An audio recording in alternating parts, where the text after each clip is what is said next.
بسم الله الرحمن الرحيم، والصلاة والسلام على رسول الله وآله وصحبه أجمعين. السيد رئيس الحكومة المحترم، سيدات والسادة الوزراء، النواب، النائبات الأفاضل، السيد رئيس الحكومة المحترم، سبق وأن تناولنا في جلسات فائتة موضوع السياسة الثقافية في بلادنا، وكنت قد نبهت آنذاك أننا في حاجة إلى الوقوف عند الثقافة السياسية أولا لنقيم عملنا كساسة، وهل نحن في مستوى تطلعات هذا الشعب الذي استأمننا على مصيره ووضع بين أيدينا مستقبل أبنائه.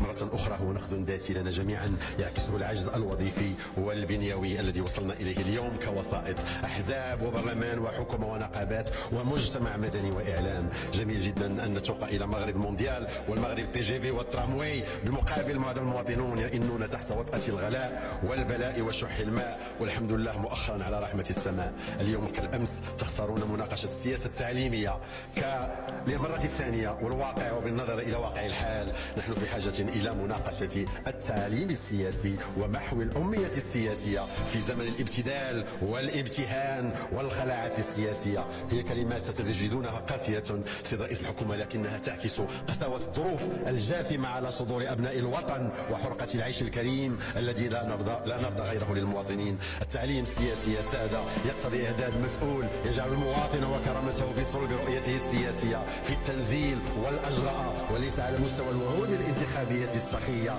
التي لا سقف لها ولا أرضية سوى فرز نماذج سياسية تنحرف عن التمثيلية الرصينة وتحيد عن الممارسات الأخلاقية النبيلة وتزيغ عن المسالك الراجحة الوزينة. العديد يتساءل ما هي أفضل حكومة وأفضل برلمان وأفضل المجالس؟ ببساطة هي تلك التي يوجد فيها أقل عدد من الأشخاص عديم الفائدة، فكلما زاد عددهم زادت مسافة الطريق لمعانقة النجاح. اليوم المواطن يعاني فيما يعانيه الارتباك الحاصل في الممارسة السياسية. العديد اختلطت لديهم الأوراق وتحولوا من نواب الأمة إلى نواب الحكومة، يبتلعون ألسنتهم كلما تعلق الأمر بالمرافعة على المواطن المقهور الذي ينزف الدم، وتصدع حناجرهم لما يتعلق الأمر بالدفاع على وزير. هذا ما آلت إليه السلطة التشريعية في عهد أغلبيتكم المريحة سيد رئيس الحكومة. انقلبت فيها الموازين وتعذر فيها الفهم واختبل فيها الإدراك، فأصبحنا لأول مرة في تاريخ المغرب السياسي أمام أغلبية حكومية ممثلة في البرلمان، بحيث أصبحت الرقابة تمارس على المعارضة. وهنا أترك لكم حرية التأويل، هل هي أزمة نخب أم أزمة اختيارات أم أزمة تداخل وسوء فهم المسافة بين الأغلبية الحكومية والبرلمانية، بحيث أصبحت الأغلبية الحكومية تمارس الرقابة على ملتمسات المعارضة دون الحديث عن التراشق في التصريحات والتضارب في المعلومات، وكأننا لسنا أمام حكومة بل حكومات. وهنا يصدق عليكم القول المأثور: أصدقاء السياسة أعداء عند الرئاسة. هذا حال أغلبيتكم اليوم التي جعلت من الانسجام شعارا ومن التناقض عنوانا ومع اقتراب الاستحقاقات سعارا وانفجارا. هو ليس تخميما أو قراءة في فنجان، وإنما قراءة لواقع الحال في الميدان. سيد رئيس الحكومة المحترم، أريد التذكير بثلاث محطات رمزية عشناها هذا الأسبوع. الأول هو الاحتفال بذكرى تأسيس القوات المسلحة الملكية يوم 14 ماي 1956، وهي لحظة أدمج فيها جزء كبير من جيش التحرير في القوات المسلحة الملكية، وأنتم تعلمون أن رواد الحركة الشعبية كانت لهم بصمات في هذا الإدماج. المحطة الرمزية الثانية يومين بعد 14 ماي أي 16 ماي 1956 تم تأسيس الأمن الوطني الذي يحمي البلاد ويلعب دورا محوريا في الاستقرار وفي ضمان أمن المواطنين وسلامتهم. والمحطة الثالثة وهي يوم 18 ماي الذي يصادف تاريخ أمس نحتفل فيه بالذكرى 20 لإطلاق المبادرة الوطنية للتنمية البشرية، وهي ذات صلة بالموضوع التي سنتناوله اليوم، أي منظومة التربية والتكوين. فلا يعقل وفي ظل حكومة تتبجح بنجاحات سياسية واقتصادية واجتماعية وبلادنا لا تتجاوز الحد الأدنى في سلم الترتيب التنمية البشرية، وتعاني من الخروج من عتبة أو سقف الرتبة 120. وأنتم تعلمون سيد رئيس الحكومة علم اليقين أن ترتيب التنمية البشرية مؤسس على 4 غايات اجتماعية: سكن لائق، تعليم ناجح، صحة للجميع، شغل كريم لجميع المواطنين. هذا الترتيب وأبلغ جواب على مقياس نجاح حكومتكم، حتى لا أقول عدم اقتناع حكومتكم للمغاربة. وهي مناسبة أيضا لنجدد إيماننا الراسخ بضرورة تفعيل كل الآليات الرقابية الدستورية المسموح بها من لجان تقصي الحقائق ولجان استطلاعية وملتمس الرقابة. اليوم نكررها أمام الملأ، لا زلنا مع لجنة تقصي الحقائق حول الوسائط، ولا زلنا متمسكين بملتمس الرقابة، لأن فعلا الحكومة الحالية بأخطائها الكثيرة وبسوء اختياراتها وبغياب عمقها السياسي وفشل سياساتها الاقتصادية والاجتماعية لنا جميع المؤهلات والأفكار والمرجعيات لصياغة ما يفيد أن هذه الحكومة بالفعل تحتاج ملتمسا للرقابة، ولا زلنا متشبثين به. وحتى إن لم يسعفنا العدد ولم نتمكن من النصاب لتقديم الملتمس، فجزء عريض أو ربما مجمل المواطنين سحبوا ثقتهم من هذه الحكومة ووضعوها بين قوسين ويأملون في التغيير في الاستحقاقات المقبلة لبناء حكومة يستحقها المغرب، يستحقها المغرب مونديال، يستحقها المغرب بتاريخه المشرق، بملكيته الحكيمة وبشعبه الصبور. نعم، الشعب حسم الأمر، ولا يمكن البناء على المقاس بتمرير رسائل لا علاقة لها بالواقع الذي يكتفي به المغاربة. عودة إلى موضوعنا التعليم في بلادنا. منظومة مكلومة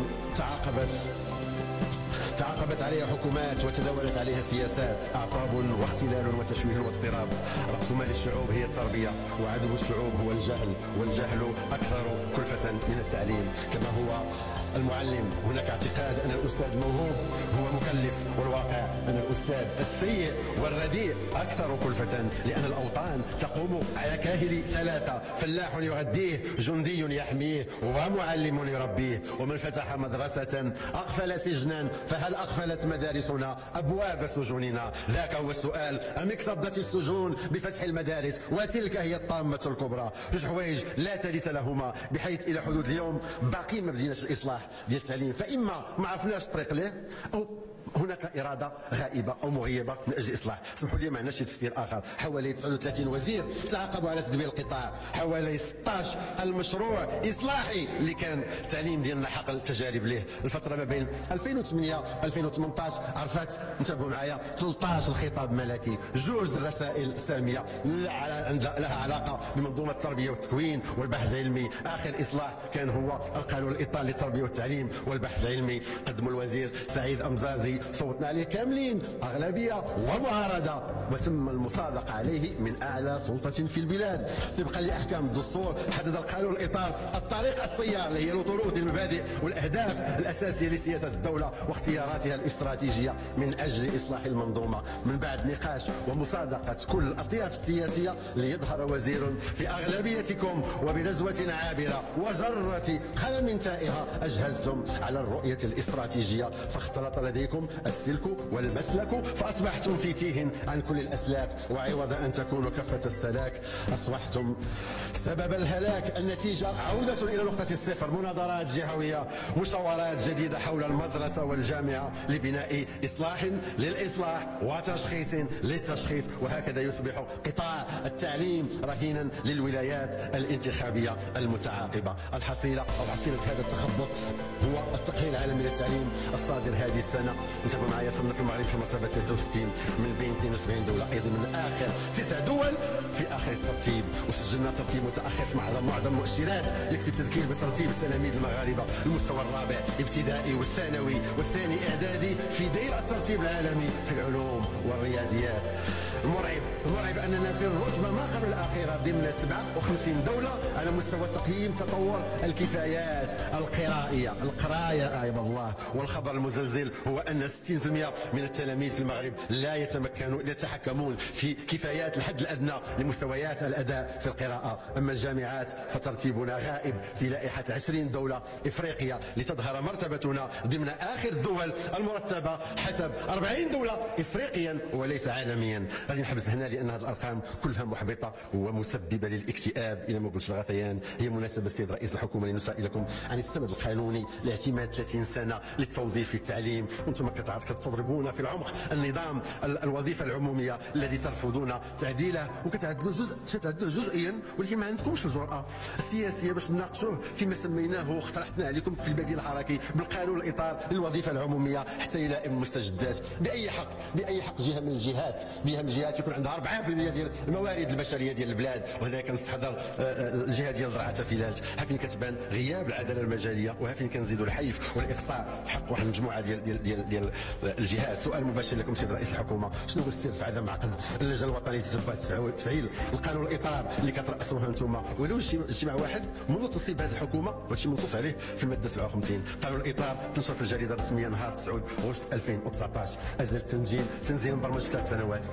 حنا في 6 سنين ما درنا والو. بمعنى اخر كتقولوا لنا الرؤيه الاستراتيجيه اقبلت القانون الاطار دوفين. الحاجه اللي سمعنا بها هي مدارس الرياده، جميل، ولكن الاجمل ان سمعنا ان التطبيق بعد 60% في بعض الجهات، ولكن الخطير ان هذه المدارس شبه منعدمه في العالم القروي، بمعنى انكم اجهزتم على مبدا صريح في القانون الاطار وهو مبدا تكافؤ الفرص، بمعنى غادي تزيدوا توسعوا الفارق في المستويات بين التدريس في القريه والتدريس في المدينه. والواقع ان الرياده ربما كان عليكم تبداو بها من القريه اللي فيها خاصات لا في التجهيزات لا في المعدات لا في الاساتذه، او على الاقل تعي واحد النوع من التوازن، ثم تراجع بالالغاء ازيد من 33 مشروع من الكليات والمؤسسات عبر تراب المملكه، وتم تبرير هذا التراجع انكم غادي تبداو باقطاب جامعيه بالجهات.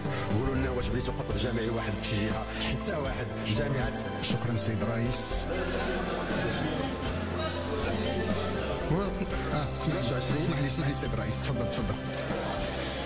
لا هي لا كتبقى الانسان كيغلط. لا تفضل سيد الرئيس.